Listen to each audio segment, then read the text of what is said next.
तो आज संत रामपाल जी के इस मार्ग को काल कैसे सही तरीके से चलने देगा। उनके भाई को भेज दिया अपने एजेंट बना के, उनके बेटा बेटी भेज दी अपने एजेंट के रूप में, उनके रिश्तेदार भेज दिए अपने एजेंट के रूप में, क्योंकि काल को पता है कि संगत ये ज्ञान लेने के बाद में जगत वालों से भ्रमित नहीं होगी। अगर संगत को भ्रमित करना है तो संगत वालों के माध्यम से कराओ और विश्वास पैदा करके कराओ। तो काल क्या करता है, पहले विश्वास पैदा करवाता है कुछ भक्तों के ऊपर और उसके बाद विश्वास में लेके फिर भक्तों की आंखें फोड़ता है। तो ये गुरुजी का जो परिवार है ना, जिसके विषय में परमात्मा ने बहुत बार गहरी गहरी बातें बोल रखी हैं संगत में, यानी दुनिया का पहला संत है संत रामपाल जी महाराज, पहला संत जिन्होंने सार्वजनिक तौर पे सत्संग करते हुए लाखों की भीड़ के सामने ये कहा था कि पुण्यात्माओं, मेरे बेटा और बेटियों का नेचर क्या है, उनका व्यवहार क्या है। मैंने काफी बार आप लोगों को वीडियो सुनाया परमात्मा का, आज एक बार फिर से आप जियों को परमात्मा का वो वीडियो दास सुनाएगा, जिसमें परमात्मा ने अपने बच्चों के विषय में सार्वजनिक तौर पे खुल के साथ संगत में बताया हुआ है कि उनके बच्चों का क्या नेचर है, क्या उनका स्वभाव है। इस सत्संग में परमात्मा कह रहे हैं कि इस दास की 4 संतान थी। परमात्मा शब्दों पे ध्यान देना, गुरुदेव क्या कह रहे हैं, इस दास की 4 संतान थी, जबकि जीवित तो आज भी हो चारों। फिर गुरु जी ये क्यों कह रहे हैं कि थी, क्योंकि परमात्मा ने उनको रिजेक्ट कर दिया।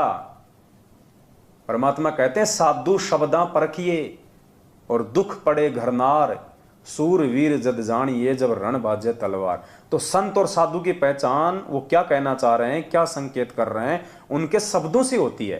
तो परमात्मा कह रहे हैं वर्तमान में 2008 का सत्संग है ये, और उनकी चारों जो औलाद हैं, 2 बेटे 2 बेटियां, मंजू अंजू वीरेंद्र और मनोज, चारों अभी जिंदा हैं, इसी धरती पे हैं काल के एजेंट के रूप में। फिर भी गुरु जी कह रहे हैं कि मेरी 4 संतान थी यानी अब नहीं है। अब इससे बड़ा संकेत और कौन देगा, लेकिन मूर्ख नहीं समझेंगे, मूर्ख नहीं समझेंगे, क्योंकि परमात्मा कहते हैं जिसकी जितनी बुद्धि उतना दे बताए, उसका बुरा मत मानियो अधिक कहां से लाए। लेकिन समझदार भगत इन संकेतों को समझ के और सावधान हो जाते हैं, और आज साथ संगत से जुड़े हुए लाखों भाई बहन इन संकेतों को समझ के अपने आत्म कल्याण की ओर आगे बढ़ रहे हैं, ना कि बाकी संगत की तरह चापलूसी और जो है आधीनता को स्वीकार किए हुए हैं। सुनिए परमात्मा के मुख कमल से उनके बच्चों के विषय में।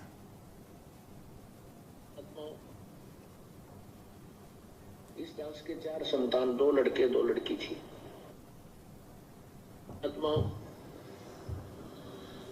इस दास के 4 संतान, 2 लड़के 2 लड़की थी।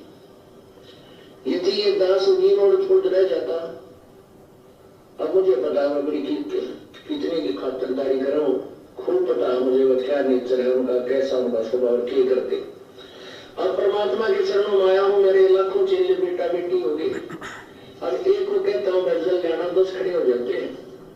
ये क्या कारण है, क्योंकि मैंने परमात्मा की भक्ति का रटना लाई, और उस भक्ति की शक्ति से बच्चों में इतनी श्रद्धा बन गई, जब हाथों पर रखो अपने गुरुदेव को, अपने पिता को। तो क्या कह रहे हैं पूज्य गुरुदेव जी कि पुण्यात्माओं, इस दास के 4 संतान थी, 2 लड़के 2 लड़की, और मुझे अच्छे से पता है उनका क्या व्यवहार है, क्या उनका नेचर है, और क्या वो मेरी खातिरदारी करते, अर्थात कितना मुझे सम्मान देते, कितनी वो मेरी इज्जत करते आगे चल के। अब इतनी खुल के आज तक दुनिया के किसी भी संत ने अपने बच्चों के बारे में नहीं बताया। तो क्यों संकेत किया परमात्मा ने? संगत को समझाने के लिए, संगत को जगाने के लिए कि भाई अगर तुम इनको मेरा बेटा बेटी मान के चल रहे हो तो बहुत बड़ी भूल में चल रहे हो, ये तो काल के बेटा बेटी हैं। और देख लो 2008 में परमात्मा ने संकेत किया कि मुझे अच्छे से पता है वो मेरी कितनी क्या इज्जत करते, और देख लो आज क्या हाल हो रखा है। 2014 इन्हीं लोगों के कुकर्मों ने बरवाला कांड करवाया और परमात्मा को जेल में बिठवा दिया। अब देख लो इनके कुकर्मों के चलते आज भगवान की जेल में क्या इज्जत हो रही है, देश दुनिया में उनकी कितनी फजीती हो रही है। संगत का क्या हाल कर दिया इन लोगों ने काल प्रेरणा से, ज्योति पाठ के नाम पे ठगना शुरू कर दिया। अरे जबकि ज्योति ये पाठ जो है, ये पाठ प्रकाश 3 दिन का गरीबदास जी महाराज जी की वाणी का कौन कर सकता है? तुम्हें पता भी है इस बात का? तुम सबके घरों में इन्होंने एक पुस्तक डाल रखी है।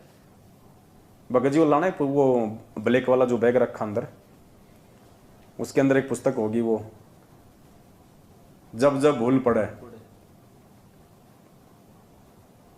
तुम सबको दे रखी है वो पुस्तक, और स्पेशली भक्तों को दी हुई है। और ये भी कह रखा है कि गुरु जी का आदेश है, इसको महीने में एक बार जरूर पढ़ना है। इसको मासिक पाठ बना दिया। जैसे हम आरती करते हैं, रोज पढ़ते हैं ना उसको, इसको मासिक पाठ बताया। मासिक पाठ यानी महीने में एक बार तो भक्तों ने इसको पढ़ना ही पढ़ना है, गुरु जी का आदेश है। जबकि इसमें आने वाले दिनों में दास आपको दिखाएगा, तुम लोग पढ़ते नहीं हो, और पढ़ते हो तो तुम्हारी बुद्धि में आ नहीं सकती ये बातें। क्यों नहीं आ सकती? क्योंकि इस पुस्तक को भी पढ़ने का एक फॉर्मूला है, और तुम लोगों को नहीं पता वो फॉर्मूला क्या है, और ना तुम्हें मालूम पड़ सकता। तुम जितना पढ़ोगे उतना ही तुम उलझते चले जाओगे। ये जो पुस्तक है ना, आने वाले दिनों में जिसका पोस्टमार्टम होगा परमात्मा के आशीर्वाद से, ये पुस्तक जैसे तुम पढ़ रहे हो वैसे नहीं पढ़ी जाएगी।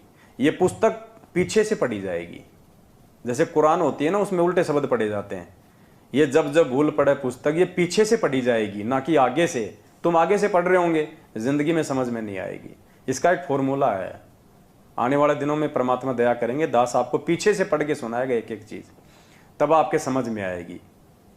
और ये जो पुस्तक है, ये सतलोक आश्रम मैनेजमेंट हरियाणा के साथ में जुड़े हुए लोगों के लिए जहर है, जहर।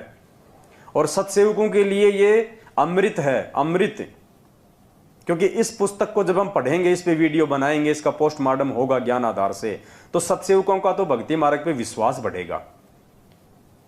और साथ संगति से ना जुड़ के जो लोग मनमुखी रूप से मैनेजमेंट का आदेश मान के इस पुस्तक को पढ़ रहे हैं कि गुरु जी का आदेश है, उनको कुछ समझ में आएगा नहीं, उल्टी उनकी मर्यादा टूटेंगी। इसमें ऐसी ऐसी बातें लिखी हुई हैं जिससे आपको सीधा काल भगवान के मुंह में लेके जाया जाएगा। ये पुस्तक बिना साथ संगत से जुड़ा हुआ कोई भी व्यक्ति यदि इसको पढ़ेगा तो वो सीधा काल भगवान के मुंह में जाएगा, उसकी मर्यादा टूटेंगी। क्योंकि उसको बिगाड़ने की सामग्री है इस पुस्तक में, टोटली उसको बर्बाद करने की सामग्री है। और सत्सेवक जब साथ संगति के माध्यम से इस पुस्तक को पढ़ेंगे तो सत्सेवकों का परमात्मा पर भक्ति पे विश्वास दृढ़ होगा कि भगवान आपने दया करी, जो हमें आपने इस काल रूपी सतलोक आश्रम मैनेजमेंट हरियाणा से बचा लिया। आपने अपने कलयुगी परिवार रूपी काल भगवान के एजेंटों से बचा लिया, वरना आज हम धोबी के कुत्ते की तरह हो जाते, ना घर के ना घाट के, हमारे कुछ भी समझ में नहीं आता। तो आने वाले दिनों में इस पुस्तक को हम लेके चलेंगे। तो परमात्मा यहां पे अपने बच्चों के विषय में स्पष्ट बता रहे हैं, और आज तुम उन्हीं बच्चों की पूंछ पकड़ के चल रहे हो, उन्हीं की चापलूसी कर रहे हो, उसी कलयुगी भाई के आदेशों पे चल रहे हो, और उसी परिवार के आदेशों पे चंद टुकड़ों के लिए उनकी गुलामी करने वाले नामदान संचालक और कोऑर्डिनेटरों के पीछे चल रहे हो। भाई बुद्धि भ्रष्ट हो चुकी है। परमात्मा कुछ भी बचाव नहीं करेगा अगर समय रहते आंखें नहीं खोली और साथ संगति से नहीं जुड़े तो। अरे परमात्मा कहते हैं, कहे कबीर सोए जन मेरा, जो नीर खीर का करे निबेरा। अरे सत्य असत्य को देखना, जांचना, परखना भगत का प्रथम कर्तव्य है। तुम्हें किस मूर्ख ने बहका दिया, तुम्हें किस पागल ने कह दिया कि पवन दास का वीडियो देखोगे तो तुम जो है तुम्हारा नाम खंड हो जाएगा। ये किसी मूर्ख व्यक्ति की सोच है, घटिया व्यक्ति की, जिसका अपना स्वार्थ होगा। वो कह सकता है, परमात्मा नहीं कह सकते। परमात्मा ने तो कह रखा कि कहे कबीर सोए जन मेरा, जो नीर खीर का करे निबेरा। अब नीर खीर यानी दूध और पानी, दूध और पानी को आपस में मिक्स कर दिया हो, और उसको यदि कोई छान के, कोई परख के, कोई ऐसी कोई विधि हो जिससे वो दूध को अलग कर दे, पानी को अलग कर दे। परमात्मा कहते हैं मेरा सच्चा भगत तो वो है, चाहे झूठ और सच को आपस में कितना मिला दिया जाए, मेरा भगत मेरे ज्ञान से उनमें नीर खीर का निबेरा कर लेगा, निर्णय कर लेगा कि सच क्या और झूठ क्या है। उसके बाद में सत्य का संग करेगा, झूठ को त्याग देगा। उसको बताया भगवान ने हंस। अरे तुमसे तो जगत वाले अच्छे। एक आदमी पढ़ लिख के जज बनता है, कोर्ट में बैठता है, वो क्या करता है? वो जज का काम क्या होता है? निर्णय देना। वो दोनों पक्षों की बातें सुनता है, भले एक उसमें दोषी है और एक उसमें निर्दोष है, वो दोनों की बातें सुनेगा, बड़े धैर्य से सुनेगा। पक्षपात नहीं करता वो, भले उसको 20 तारीख देनी पड़े आगे, जब तक वो जान नहीं लेगा, निर्णय नहीं कर लेगा, वो नीर खीर का निबेरा नहीं कर लेगा कि सही कौन है और गलत कौन है, दोषी कौन है और निर्दोष कौन है, तब तक वो जज निर्णय नहीं देता। उसको कहते हैं जज। और तुम वैसे तो कहते हो कि हमने संत रामपाल जी भगवान से तत्व ज्ञान ले रखा है, हमारे गुरुजी ने हमारे को तत्व ज्ञान दे दिया। अरे गुरुजी ने तो सब कुछ दे दिया, तुमने क्या लिया?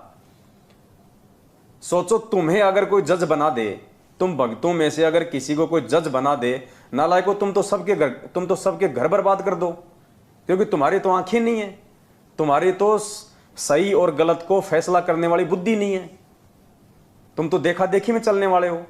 तुमको कोई वकील साइड में आके 2 लाख रुपए दे दे, तुम तो आंखें बंद कर लोगे, क्योंकि तुम्हारी तो बुद्धि भ्रष्ट हो रखी है, मैनेजमेंट ने तुम्हारी बुद्धि भ्रष्ट कर रखी है। तुमसे अच्छा तो वो जगत वाला आदमी है जो कम से कम दोनों पक्षों की बातें सुनता है और उसके बाद में वो निर्णय किस आधार से करता है। वो अपने आधार से निर्णय नहीं करता, वो दोनों पक्षों की बातों को फिर कानून की किताब से मिलाता है, संविधान से मिलाता है, और संविधान के अंतर्गत जो दोषी होगा उसको दोषी करार देगा, जो निर्दोष होगा उसको निर्दोष करार देगा।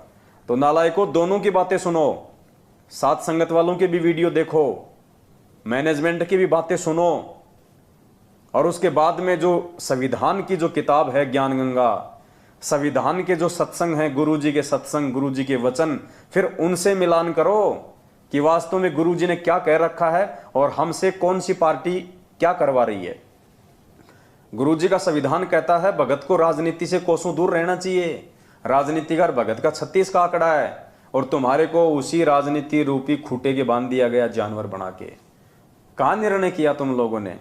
तुम लोगों ने तो अपनी भक्ति बर्बाद कर ली, अपना जीवन बर्बाद कर लिया, तुम लोगों ने अपना परिवार बर्बाद कर लिया, क्योंकि इनके पीछे लग के और ये गंदी राजनीतियां कर करके कितने परिवार उजड़ चुके हैं, कितने भगत भाई बहन अकाल मौत मर गए, पीछे से उनके बच्चे यतीम हो गए, उनकी औरतें विधवा हो गई, कितने परिवार बर्बाद कर दिए सतलोक आश्रम मैनेजमेंट हरियाणा ने। तो भाई हमारी तो ड्यूटी है, जब तक परमात्मा ने सांसें दे रखी है और सद्बुद्धि दी हुई है, तब तक हमारी ड्यूटी है भोंकने की। भाई हम तो भोंकेंगे, हमें कोई परवाह नहीं है। तुम संगत वाले हमें अच्छा कहो चाहे हमारे को बुरा कहो, तुम अच्छा कह दोगे तो हम तुरंत सतलोक नहीं चले जाएंगे, तुम बुरा कह दोगे तो हम नरक में नहीं जाने वाले। हमारा फैसला सतगुरु के हाथ में है, संगत के हाथ में नहीं है। तो भाई और बहनों, थोड़ा विचार करो, इस बुद्धि को खोलो, वरना आने वाले समय में भगवान की आंखों के सामने मरोगे, परमात्मा की आंखों के सामने मरोगे। परमात्मा नहीं बचाएगा, क्योंकि ये अपना विधान नहीं तोड़ता। परमात्मा 27 साल से तुम्हें बचाने के लिए भगवान इतना अथक प्रयास कर रहा है, इतने संघर्ष झेल रहा है, तुम्हारे लिए लोगों की गालियां खा रहा है, तुम्हारे लिए लोगों की मार खा रहा है कि मेरे बच्चे ज्ञान आधार से थोड़ा परिपक्व हो जाएं, सही और गलत की जो है पहचान करने लग जाएं। और तुमने तो वो भेड़ चाल पकड़ रखी है, गुरुजी के वचनों पे कोई ध्यान नहीं तुम्हारा, गुरुजी के शब्दों पे कोई ध्यान नहीं तुम्हारा। गुरुजी कुछ कह रहे हैं, तुम कुछ कर रहे हो, क्या होगा भाई? ये निर्णय कर लेना समय रहते, नहीं तो बहुत ज्यादा बुरी दुर्गति और दुर्दशा को प्राप्त हो जाओगे, जैसे आए दिन हो रहे हैं। तो विनती कर सकते हैं हम केवल, वरना हमारा कोई स्वार्थ नहीं है, कोई स्वार्थ नहीं है।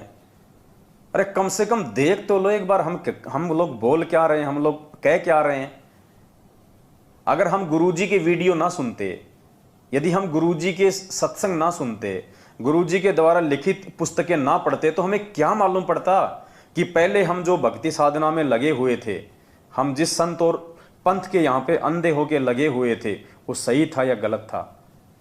और अगर हिम्मत करके गुरुजी के वीडियो देख लिए तो आज सही राह पे चल रहे हैं ना, नहीं तो नरक की राह पे जा रहे थे। तो कम से कम एक बार देख लो सही क्या है और गलत क्या है। गुरुजी ने कौन से सत्संग में मना किया? परमात्मा ने तो हमेशा यही कहा है कि दूसरे के पैकेट में रखी हुई वस्तु को जब तक खोल के नहीं देखोगे तुम्हें मालूम क्या पड़ेगा उसके अंदर है क्या, उसमें गोबर भरा है या उसमें शहद है। तो पुण्यात्माओं, थोड़ी हिम्मत करके, और अगर तुम्हें भय है कि नामखंड हो जाएगा तो कोई बड़ी बात नहीं, एक बार नामखंड कर लो, अरे फिर से शुद्ध करवा लेना। तुम्हें कौन सा गंगा जी में जाके स्नान करना पड़ेगा। गली गली में इन्होंने फर्जी नामदान के अंदर खोल रखे हैं। अगर खंड भी हो जाए तो शुद्ध करवा लेना। और वैसे भी तुम कौन से शुद्ध हो? एक भी आदमी शुद्ध नहीं है संगत में, एक भी भगत ये कह दे कि मैं शुद्ध हूं, कोई शुद्ध नहीं है, सब खंडित है। जिनका बाप जेल में बैठा हो वो कभी भी वो ब्राह्मण नहीं बन सकता, वो पंडित नहीं रह सकता, भगत नहीं रह सकता, जिसका बाप जेल में बैठा हो। और तुमसे ज्यादा खंडित तो ये तुम्हारा नाम शुद्ध करवाने वाले हैं। सबसे बड़े खंडित तो इन फर्जी नामदान केंद्रों का जो संचालन कर रहे हैं ना वो है। क्योंकि यही लोग तो तुमसे मर्यादा तोड़वाते हैं, यही लोग तो तुम्हें पीले पर्चे के आदेश बताते हैं, इन्हीं लोगों की तुम गुलामी करते हो। और ये करते हैं ऊपर वालों की गुलामी, मैनेजमेंट की, गुरुजी के परिवार की। तो तुमसे पहले तो तुम्हारे नामदान संचालक और ये कोऑर्डिनेटर लोग हैं, ये खंडित हैं। तो तुम कहां से शुद्ध हो जाओगे? और तुम जैसे लोगों से नाम शुद्ध करवाने वाले कहां से शुद्ध हो जाएंगे? कुछ नहीं, ये तो परमात्मा कहते हैं ना कि वो रमलू वाली और ताई वाली जो कहानी थी, बोले अरे रमलू तने रो लियो, बोले ताई बोले आगे देखे जाना रोए जाना। तो ये हाल करके छोड़ दिया तुम्हारा मैनेजमेंट ने। ना तुम घर के रहे ना तुम घाट के रहे। आज 90% संगत, जो भाई बहन सात संगत से नहीं जुड़े हुए हैं, धोबी के कुत्ते जैसी हालत है उनकी। भले वो शर्मा शर्मी में किसी को ना बताओ।